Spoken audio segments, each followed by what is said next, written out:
آج کے اس ایکسپلینر میں سیدھا اساس کی طرف آتے ہیں۔ آج ہم ایک ایسی بہترین سنیمیٹک کہانی کا تجزیہ کر رہے ہیں جو بالکل آج کی نوجوان نسل کے دل کی آواز ہے۔ وہ نسل جو ہر وقت ذہنی دباؤ، سٹریس اور عام پریشانیوں میں گھر کر رہ گئی ہے۔ اس تجزیے میں ہم دیکھیں گے کہ کیسے ایک نوجوان اپنی ان جدت بھری، منجمد کر دینے والی الجھنوں سے نکل کر عقائد اور روحانیت کی روشنی میں دلی سکون حاصل کرتا ہے۔ یقین مانیے، یہ سفر فکر کے اندھیروں سے شروع ہو کر یقین کی روشنی پر ختم ہوتا ہے۔ اب سوال یہ پیدا ہوتا ہے کہ جب دنیا کا بوجھ اٹھانا ناممکن لگنے لگے تو آخر کیا کیا جائے؟ سوچنے کی بات ہے۔ ذرا تصور کریں اس وقت کا جب لگتا ہے کہ سب کچھ بکھرا ہوا ہے۔ آج کے اس ماڈرن دور میں مینٹل سٹریس اور انگزائٹیز اتنی عام ہو چکی ہیں کہ ہم میں سے ہر کوئی کسی نہ کسی موڑ پر اس کرشنگ فیلنگ، اس شدید بوجھ کا سامنا ضرور کرتا ہے۔ یہ جو سوال ہے نا، یہ اس پوری کہانی کی بنیاد ہے اور اس کے سب سے گہرے جذباتی پہلو کو واضح کرتا ہے۔ تو اس کہانی کا پہلا حصہ دیکھتے ہیں، مشکلات کا بوجھ۔ یہ بالکل ایک عام انسان کی سچائی ہے جب زندگی بوجھل بن جائے۔ کہانی کا آغاز ایک نوجوان سے ہوتا ہے جو رات کے وقت ایک چھوٹے سے کمرے میں بالکل اکیلا بیٹھا ہے۔ وہ شدید فکر مند ہے اور اگر سچ کہا جائے تو جذباتی طور پر مکمل ٹوٹا ہوا لگ رہا ہے۔ یہ منظر اتنا حقیقی اور ریئلسٹک ہے کہ سیدھا دل پر لگتا ہے، ایک ایسی بے بسی کی حالت جس سے گزر کر شاید ہماری بھی آنکھیں نم ہو جاتی ہیں۔ لیکن آخر اس منظر میں اتنا گہرا اثر کیوں ہے؟ خیر، یہ اثر ان ویژول میٹافرز یعنی بصری علامتوں کا کمال ہے۔ میز پر پڑے ہوئے بغیر ادا کیے گئے بلز مالی پریشانیوں کا بوجھ دکھاتے ہیں۔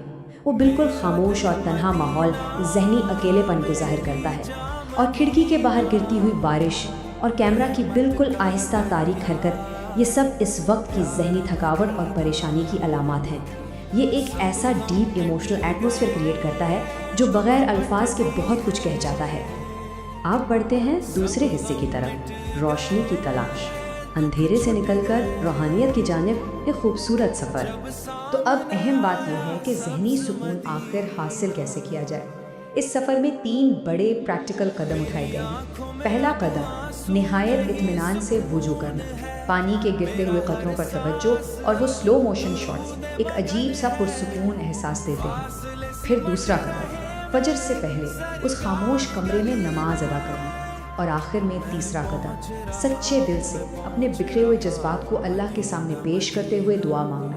یہ ایک ایسا گراؤنڈنگ ڈسپلن ہے جو انسان کو بے سکونی کے طوفان سے نکال کر اچانک ایک ٹھہراؤ میں لے آتا ہے۔ اللہ ہر خاموش دعا سنتا ہے۔ یہ منظر اس پورے سفر کا سب سے جذباتی مقام ہے۔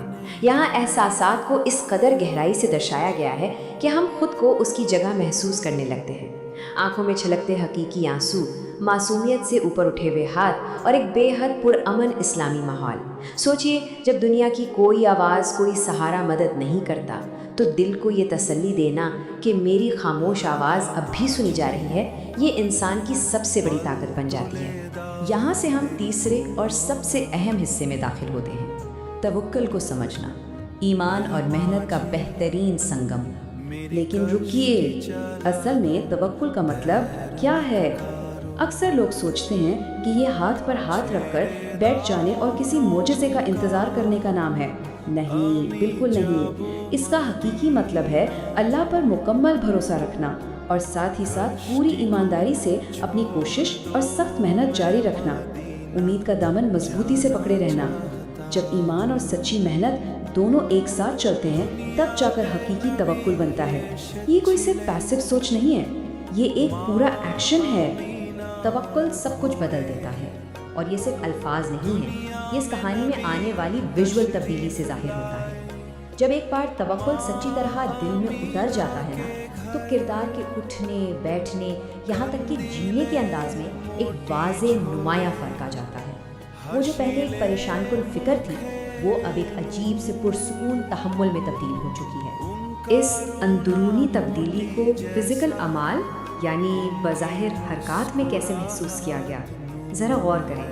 چہرے پر ایک ڈیپ سکون کا آنا، کاموں میں بہتر فوکس، والدین کی خوشی سے مدد کرنا، روحانی شانتی کے لیے قرآن کی تلاوت کرنا، چہرے پر ایک فطری نرم سی مسکراہٹ، اور فجر کے بعد ہوا میں اطمینان سے چلنا، جب اڑتے ہوئے پرندے اور نرم ہوا ایک نئی صبح کا پیغام دیتے ہیں نا، تو یہ سب چیزیں اندرونی سکون کا ہی عکس بن جاتی ہیں۔ اب آتے ہیں اس تجزیے کے چوتھے اور آخری حصے کی طرف، مشکل کے ساتھ آسانی، امید اور ایک نہایت روشن انجام۔ اگر ہم کہانی کی شروعاتی منظر کا موازنہ اب اس نئے منظر سے کریں تو فرق بالکل واضح ہے۔ بائیں طرف یعنی لیفٹ پر، یاد ہے وہ شروعات کا تاریخ کمرہ تھا، ڈر پیدا کرنے والی بلز اور باہر گرتی بوجھ ڈالتی بارش، یہ تھا دنیا کا بوجھ۔ اور اب دائیں طرف دیکھیں، ایک خوبصورت روشن تبدیلی، سنہری روشنی، ابھرتا ہوا سورج، فطری مسکراہٹ اور ایمانداری سے کی گئی محنت۔ سنیمیٹک زبان میں بات کریں تو یہ کلرز کا شفٹ ڈارک کولڈ ٹون سے نکل کر وارم گولڈن ٹونز میں تبدیل ہو گیا ہے، جو براہ راست امید کی نمائندگی کرتا ہے۔ اور پھر اس خوبصورت کہانی کا اختتام اس عظیم پیغام پر ہوتا ہے، بے شک مشکل کے ساتھ آسانی ہے۔ ایک بہترین سنیمیٹک ایریل شاٹ سامنے آتا ہے جس میں مسجد کے اوپر طلوع ہوتے ہوئے خوبصورت سورج کو دکھایا گیا ہے اور آسمان مکمل پرامن ہے۔ یہ آخری منظر دراصل اس بات کی تصدیق ہے کہ جس طرح اندھیری تاریک رات کے بعد ہمیشہ روشن صبح آتی ہے، بالکل ویسے ہی ہر مشکل کے بعد سکون قیام ہونا طے ہے۔ تو اس تجزیے کو ہم ایک اہم سوال پر ختم کرتے ہیں، کیا توکل واقعی ہماری اس دور کی اینزائٹیز کو، ان ذہنی الجھنوں کو دائمی سکون میں بدل سکتا ہے؟ سوچنے کی بات یہ ہے کہ آج کل کی ان عام پریشانیوں کو اگر ہم صرف مینٹل سٹریس کے طور پر نہ دیکھیں بلکہ انہیں توکل کے زاویے سے دیکھیں تو ہماری ذاتی فکر ایک دائمی اور اندرونی سکون میں تبدیل ہو سکتی ہے۔ محنت اور سچے یقین کے ساتھ ہر مشکل کو عبور کرنا ممکن ہے۔ یہ سوال اور یہ پیغام دونوں ہی حقیقتاً گہرائی میں جا کر سوچنے پر مجبور کرتے ہیں۔ خیر، اس بات پر ضرور غور کیجیے گا